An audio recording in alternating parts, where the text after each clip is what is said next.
You can pop that with red shoes. You can change pant colors, a belt color. You can accessorize purses, jewelry. I mean, because it has a variation of colors, you can turn that in. You just pick the colors in it and pop in 5 different accessories. You have several different outfits with that one top. I have a red heel. I have a green heel this color. Yeah. You could do a nude. You could do a black. Yeah. So wait, you could do this if it's hot today. You're going to lunch with the girls. Yeah. You could put this with a little pair of black shorts. Where are my little black shorts? Right here. Pardon my reach. Okay, I think these black or they might be navy. But anyways, so you could pair it with a cute pair of shorts, little shorts with a flat sandal. You could do it with, you're going to work. We could do it with a pair of trousers. You're going to the office or, even a night out on the town. You could do it with a black leather skirt. Yeah. Or, hey, you want to be just comfy. You're going to the mall. You want to be casual. We could put this with a pair of jeans. You could wear it with a sneaker. You could put a blazer on and wear it to dinner with a pump. So now I'm giving you, like, how many options is this with, and if you had a leather skirt and a pair of pants and a pair of shorts and all in black, and then all of a sudden you could take any cami top. You could go, Target probably has that cami top for $20. Get it in every color. Wear it with a blazer. Wear it with a leather jacket. Wear it with a track jacket. Wear it with shorts. Wear it with with sandals, with flip-flops, with high heels, with boots. You could take that into the winter with, a leather jacket, a scarf, and a pair of high boots. You could do 5 million things with that one little cami top. That's I agree. It's part of why I buy the suits. When you did, I pulled this one out.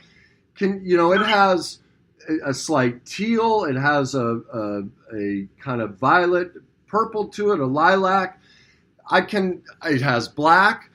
And so then just pocket squares, different shirts. I can throw jeans, and now it becomes a sport coat because it's a little bit more loud, but not too over the top. Or it can be more elegant depending on the shirt. And I do the same thing. Like, I don't get my shirts tailored. There's a great website called shopstyle.com. They pull from Barney's and Neiman's and Nordstrom's. And you get $200 shirts by the end for $35. I take them into the tailor. They trim them down for 10, maybe, depending what I get done, 10, $15. I've got a steal, of all the different shirts that would go with that suit. So I have a suit that can be worn in probably 5 different ways. And, for a very expensive, but, very inexpensive amount versus buying one piece for everything. Exactly. Yeah. I could take those bottoms and I could do a bunch of, you could take a white blouse and do the same thing. So white blouse with a leather skirt, or the white blouse with jeans, or a white blouse with trousers, or a white blouse with shorts. And boom, once again, you have all these different looks. And then depending on the shoes and the accessories, you can create from really dressy to really casual. All right. I'm going to test your skill with men because on Friday, I played in a charity golf tournament, and we won. And one of the prize, besides a trophy, was this coat. So I love it. I would wear this. This was back in the old days with drinking and leather pants and stuff. I would have worn this, but it's a bit much for me. Now, I know, this is being silly, but there are men that would wear something like this.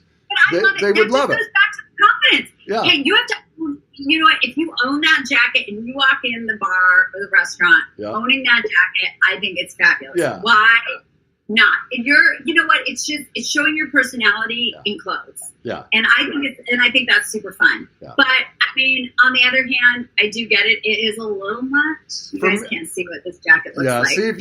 See if they can get, I don't know, do I need to stand? I don't know if I can get. I think you should. I think you should stand. Geez, I wore the blue shirt. I didn't notice it. It matches perfect. Yeah. It's a $10 jacket. Like literally, they probably got it off of a sale rack. It's very, low. But honestly, you probably could have so much fun walking into the restaurant wearing it. The attention. I bet you get compliments on it. But you got to walk in owning it. Yeah. I tend to like more of a European look. This, again, this is, if I was drinking again. They definitely might think you're gay if you're wearing that. Yeah. You know what, Jules? If you see me in this jacket, you'll know I'm back to drinking. How about that? There you go. I'll be like, I'm off the wagon. That's right. All right. So the three things I've heard so far that to you, as far as fashion, that are the most important: confidence, getting something that fits. It doesn't have to be tailored, but it has to be tailored to your figure, whether you have a small waist. And this is men or women. I'm not being, gender specific, but accentuate that part of your frame or your eyes or your facial, your hair color, whatever. Tailor your look to your strong points and key off, those eyes. Your eyes were really, that was the third thing. Am I missing anything, or are those, would you say, the three most important things you try and help somebody focus on? Uh-oh. We lost her.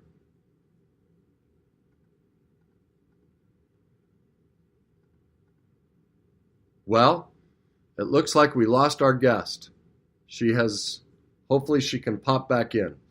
But anyway, I hope you like this jacket. It looks pretty fun, but that's something I've noticed when it comes to fashion and clothing is it does. Oh, I think she's back. I don't know what happened. You back? There we go. We somehow lost connection. My computer just completely stopped working. That was really bizarre. Well, I'm going to start again, but what I think I heard you say was the three things that you find most important when you're helping somebody with their wardrobe is, one, their confidence level. Two, tailoring. In other words, pick out the part of your frame, legs, chest, stomach, rear end, whatever it is, accentuate that, get clothes that show that part off. And then the third piece was focus on the eyes. Is that it? Am I missing some things? Or would there be some other things you'd add into that? No, I think that sounds about right. I mean, I think it's wearing things that make you feel good. Yeah. Color-wise, I say start with accentuating your eyes, because that's the first thing that people look at is your face, and you want your face to be lit up always, right? Yeah. So I love that. I think that's a really good tip. And focus on accentuating your positives and then working on your confidence. I mean, I just think that's such a huge part. What do you do to work on your confidence? Is there a certain, I know for me, I mean, this sounds crazy, but what I help my clients is kind of like you. What do you already believe that you like about yourself? Are there certain pieces that you're sure of, because the second you bring up that topic, you will feel positive. Like I get up, this is crazy. I'm on a stint for about 2 years now. The second I get out of bed, I just look down and I go, God, I love my feet. I have great feet. I just do. And then there are other things I do to work on myself. I do mirror work and other things that I talk about, but do you have a process you go through yourself? I probably should get better on that, because the whole reason that I am where I am is because of my insecurities as a child, right? Yeah. So I still have those childhood insecurities, but I would say that working out is probably the biggest thing that makes me feel great, that I know I'm good at, Yeah. That especially, it just makes me feel accomplished. And I think that's one thing that everybody, should add to their day. So for you, it's your figure. It's your overall figure that gives you your greatest sense of self-confidence. And is that what I'm hearing? No, okay. I don't think, it's how the endorphins and the accomplishment. If you don't get anything else done in the day, if you start a class and you finish a class, you've completed something. Yeah. You've done something, you've committed to something, you've finished something. So I think that's a big thing for people every day, is to finish and complete something. That's one reason why I really like cryotherapy as well, because cryotherapy is 3 minutes of freezing yourself. You said you didn't know what it is. Yeah, tell me. I was going to say, what is it? Tell me. get in this chamber and they freeze you for 3 minutes at negative 240 degrees. Oh my God. It is freezing cold, more than freezing cold. But it's this mindset and this control and this mind over body for 3 minutes while you're standing in there going, I can do this. And when you make it out of there, it doesn't matter what your day has been, if it's been crappy or whatever, you walk out of there and you're like, I just did that. So accomplishment.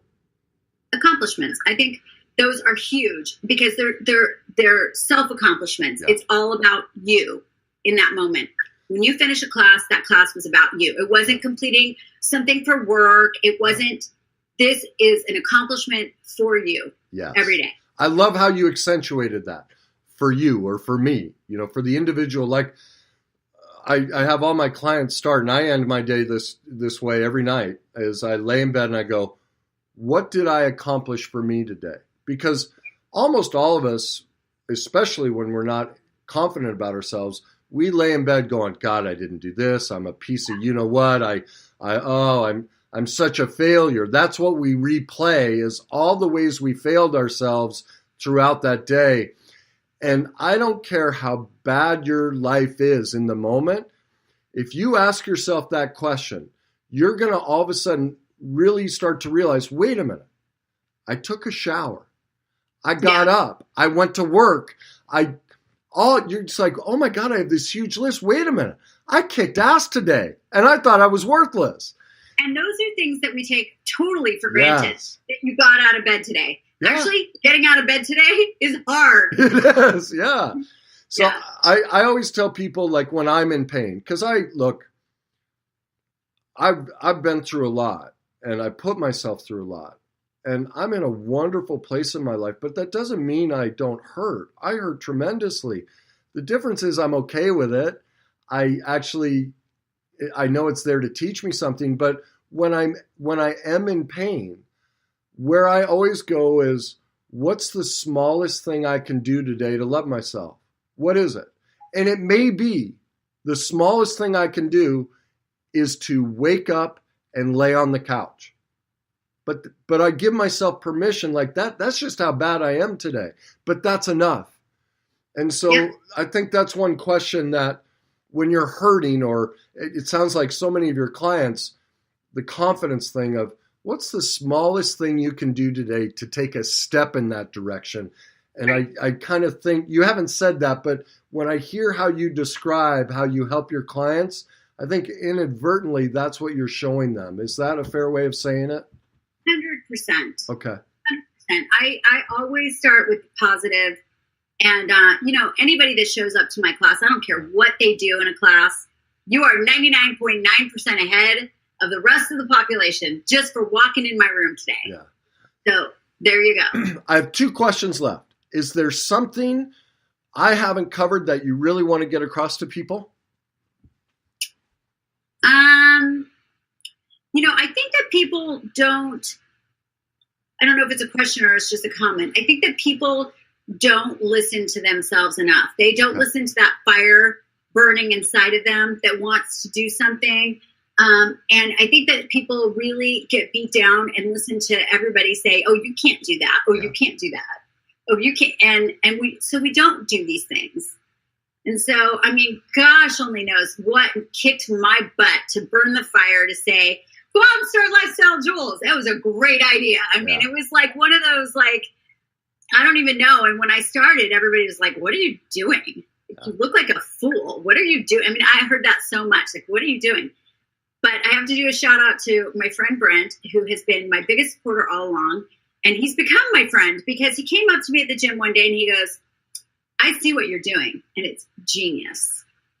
But really, I was just doing what I love to do, which is to share my passion for working out, for eating right, for shopping, for beauty. It's what I love and what people have always asked me to share my secrets. And so instead of sharing it, individually one at a time, I thought, well, you know what? Why not create this platform that people can go and look at it anytime they want. They can call me and they can ask me. Yeah. And I can be that person that has that Rolodex of contacts and people and services that they need. It sounds like Brent may have been the first person who grabbed your hand and walked you to the front of the class and said, "You can